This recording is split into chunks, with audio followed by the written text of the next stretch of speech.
की गलियों में रिद्धियां सिद्धियां सफाई करने के लिए आई हुई हैं। क्यों? क्योंकि जानकी जी आई हैं, इसलिए।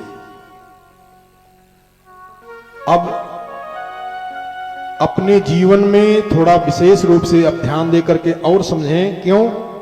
कैसे जीव के जीवन में विपत्ति आ जाती है। राम कौन है? राम का असली नाम क्या है? राम तो है ही है, लेकिन इनका नाम गुरुदेव भगवान ने क्या किया रखा था? बोले जो आनंद सिंधु सुख राशि, ये आनंद है। और आनंद का कैसे गमन हो जाता है उस पर विचार करिए, बहुत सावधानी पूर्वक समझिएगा। भगवान ने जब पैदा किया, जब हम लोग पैदा हुए धरती पर आए, उनकी कृपा थी, आनंद में हम लोग थे। लेकिन धीरे धीरे धीरे धीरे आनंद को गंवा करके हम लोग विपत्ति में अपने आप ही हो गए। अब उसी विपत्ति से बचने के लिए महाराज क्या बताऊं, कष्ट है वही नहीं। जैसे कोई आदमी कांटा ले करके अपने पैर में या हाथ में कहीं चुभा लो तो दर्द हो जाएगा कि नहीं हो जाएगा? और मान लो आप रोने लगे, भैया दर्द है, और किसी हकीम, कोई वैद्य, कोई जानकार आदमी आया, आपके पैर में जो कांटा गड़ा है उसको निकाला, चुभा है जो, उसको निकाल के बाहर फेंक दिया, दर्द आपका ठीक हो गया। और तब तक दूसरा उठा के आपने फिर घुसा लिया, दर्द होगा कि नहीं होगा?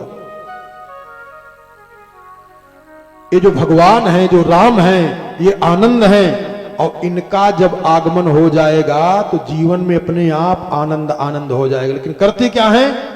इनका वनगमन हो जाता है। और जब वनगमन हो जाएगा तो जीव दुखी हो जाएगा, परेशान हो जाएगा, आनंद चला जाएगा। आनंद जाता कैसे है, इस पर विशेष ध्यान दीजिएगा। हमारे आपके जीवन में जो आनंद आया है ईश्वर की कृपा से, परमात्मा की कृपा से, वो आनंद कैसे बना रह जाए नहीं। और वास्तविकता तो मानव तन की यह है कि आनंद का राज्य हो जाए, आनंद राजा बन जाए। बात समझ में आ रही है? एक छोटा सा दृष्टांत बता दूं आप सबको। कौरव 100 भाई थे, पांडव 5 भाई थे, है ना? लेकिन कौरव में कोई नहीं बच पाया, सब के सब जय सिया राम हो गए। अब 5 पांडवों की विजय हो गई। उसका मूल कारण क्या है जानते हो?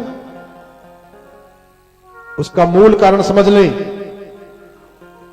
कौरव 100 भाई है, 11 अक्षौहिणी सेना है, नारायणी सेना है कौरवों के पास। 5 पांडव केवल 5 भाई हैं, 7 अक्षौहिणी सेना है, लेकिन ये जीत गए और कौरव हार गए। क्यों?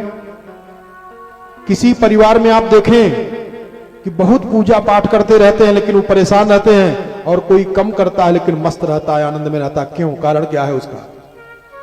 पूजा वो भी करता है, पूजा वो भी करता है, लेकिन वो सुखी है, वो दुखी है। क्यों? बहुत सावधानी पूर्वक समझने का प्रयास करिएगा, सूक्ष्मता से विचार करिएगा इस प्रसंग पे।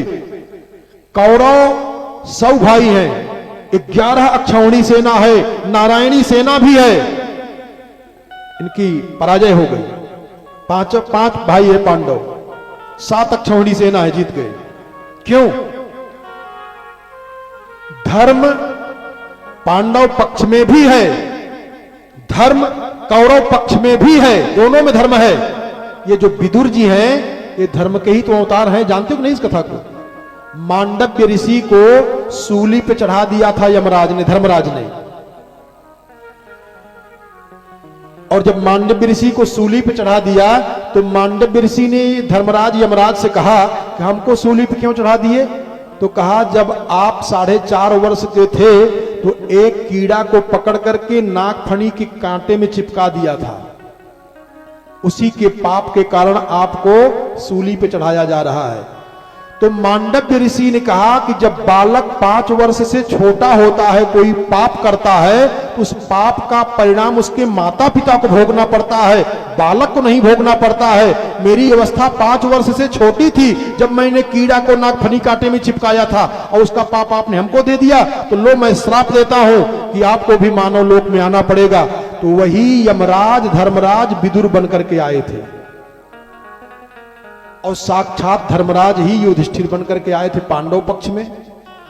कौरव पक्ष में विदुर बनकर के धर्मराज रह रहे हैं, पांडव पक्ष में युधिष्ठिर बनकर रह रहे हैं। दोनों पक्ष में धर्मराज हैं, लेकिन पांडव जीत गए, कौरव हार गए। क्यों? कारण क्या है?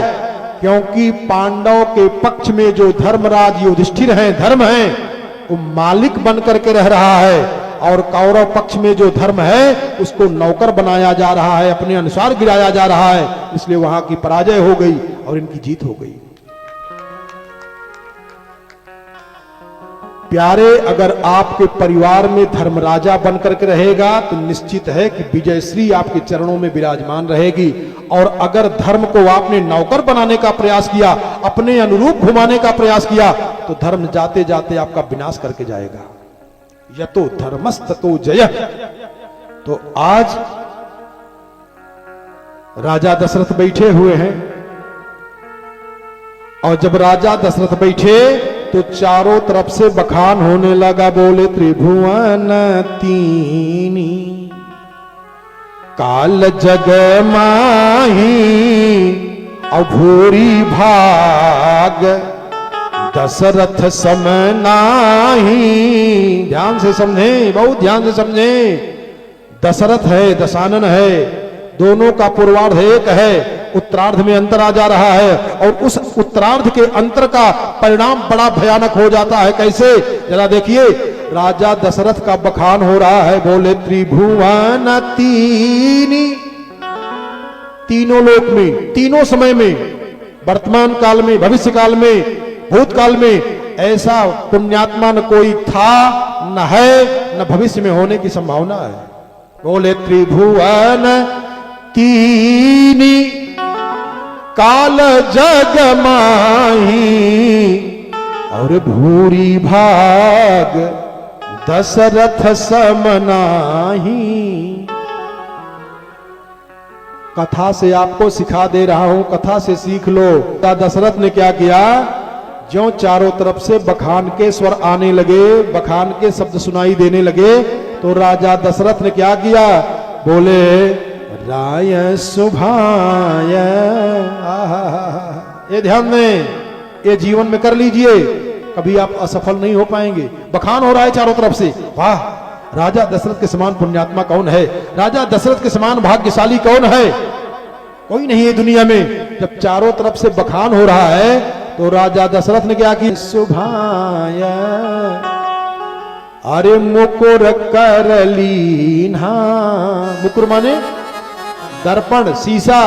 बोले राय शोभाय अरे मुकुर कर लीन्हा और बदन बिलो की मुकुट समकीन्हा। ध्यान दे, ध्यान दे। मुकुट टेढ़ा हो गया था थोड़ा सा, मुकुटवा थोड़ा ऐसे हो गया था, टेढ़ा हो गया था।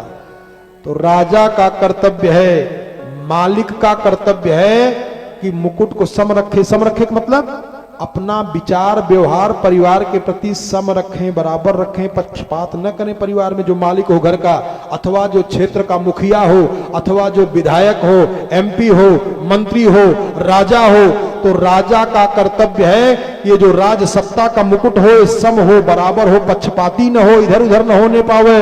तो कब भी दिखाई दिया राजा दशरथ को? बोले बदन बिलो की अरे मुकुट समकीन्हा। राज सत्ता को सम बनाए, बराबर बनाए। तो दिखाई क्या दिया? पहले मुकुट थोड़ा पक्षपाती हुआ था, तो एक कान के बगल के जो बाल थे वो थोड़ा थोड़ा सफेद हो गए थे। बोले श्रवण समीप